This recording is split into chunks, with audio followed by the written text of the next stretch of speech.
Почитувани сограѓани, почитувани дами и господа. Македонија памети и Македонија чествува.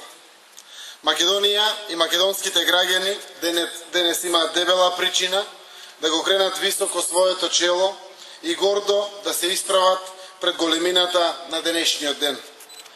Кога македонецот празнува, тоа го прави со должна почит и пиетет кон секој историски датум.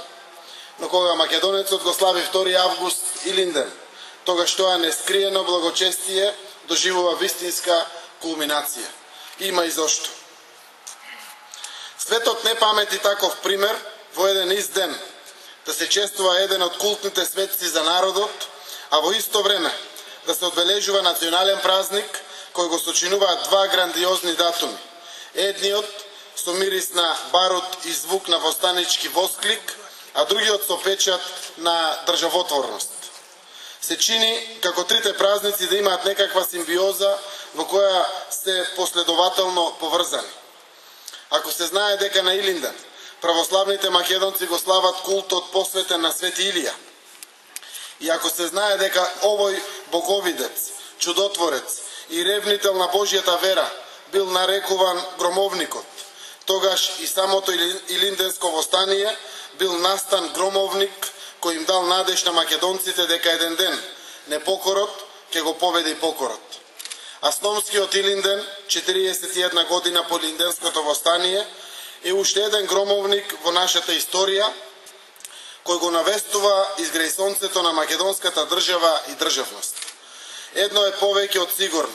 Илинден 1903 и Илинден 1944 година се две светла во еден ист светилник, кој му помогна на македонскиот брод да го најде вистинскиот пат до брегот на самостојноста, низ немирното и разбранувано море на историјата. Да не беа двата Илиндена, не ќе беше можно денес да зборуваме за своја држава, да ја живееме и доживуваме Република Македонија и да го негуваме националното чувство како македонци. За среќа, благодарение на востаничкиот и асномскиот Илинден, денес со гордост истакнуваме што сме, кои сме и во што веруваме. Од тие причини, повеќе од неопходно е, живејќи ја денешнината свртени кон утрешнината, да се подсетуваме и на вчерашнината. Мора да знаеме дека минатото, сегашноста и иднината треба да се почитуваат затоа што е невозможно едно без друго да ја составуваат временската низа. Од тие причини, убаво е да си ги споменеме настаните кои го одбележеле денешниот ден пред 109 и пред 68 години. На почетокот на јануари 1903 година, членовите на Централниот комитет на ВМРО донеле решение да се крене востание летото истата година. Иако за тоа немало поволна внатрешна и надворешна состојба, особено што на таквото решение отворено се спротивставиле неколку угледни револуционери, меѓу кои бил и Гоце Делчев.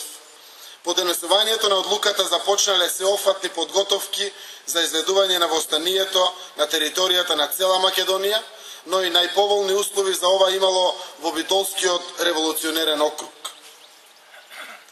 За кревање на востанието повторно се дискутирало на познатиот Смилевски конгрес, кој од 2 до 7 мај 1903 година се одржал во Демирхисарското планинско село Смилево.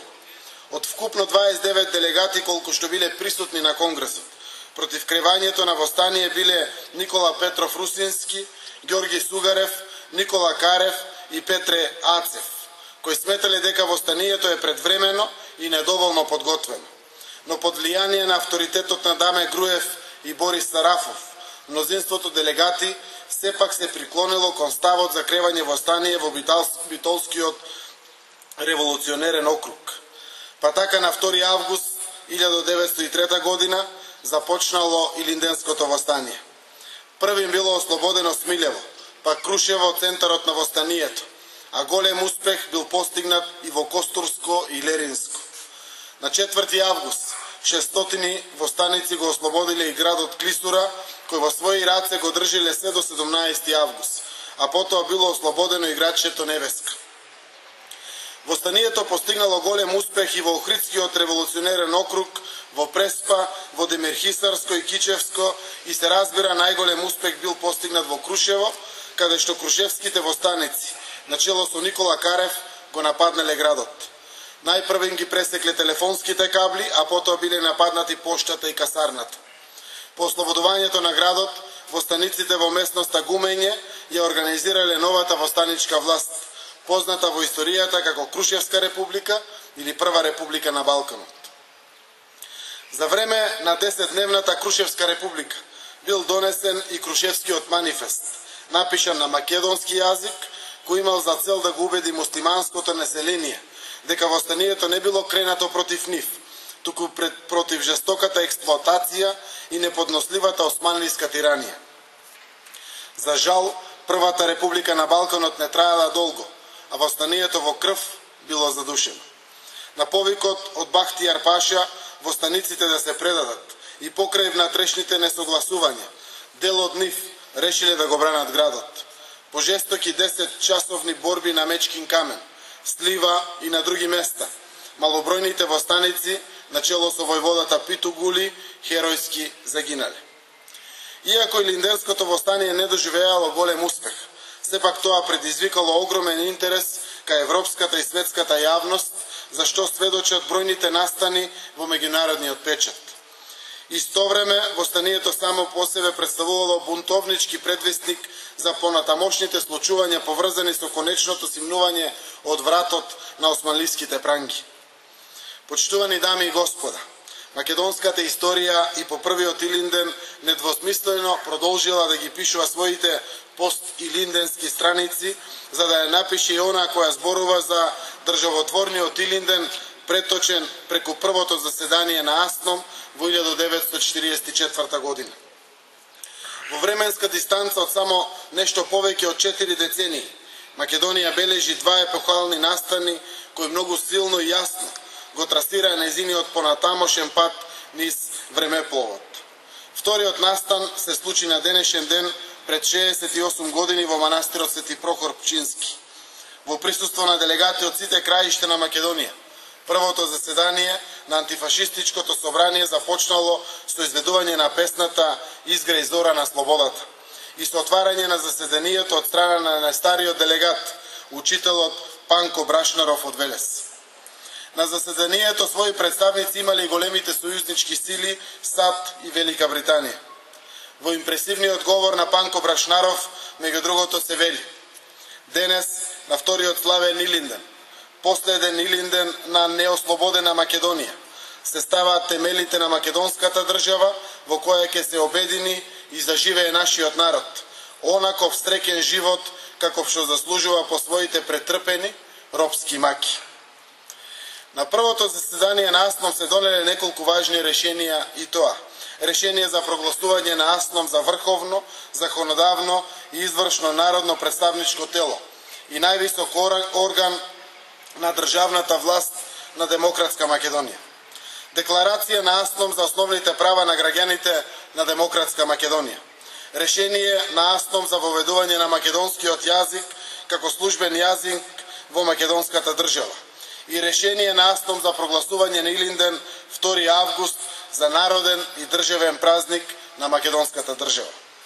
Од заседанието се упатени и манифестот и прогласот на првото заседание на АСНОМ до македонскиот народ.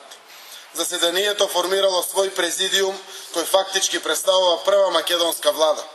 За председател бил избран Методија Андонов Ченто, за подпредседатели Панко Брашнаров и Емануел Чучков, за секретари Лјупчо Арсов и Владимир Полежиновски, а биле избрани 17 членови на президиумот. Ете тоа, почитувани мои сограѓани, го запишала нашата историја за славните два Илиндени. Ете тоа ни е оставено во аманет да го чуваме и негуваме. Но двата Илиндена не постојат за да ги поделиме на тој начин, едниот да го држиме во едната, а вториот во другата рака.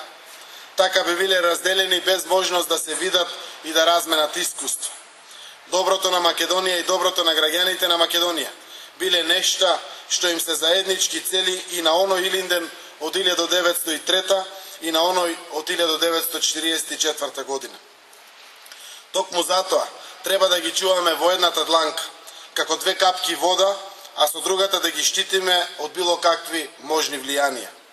Денес Македонија слави и е горда на своите два Илиндена.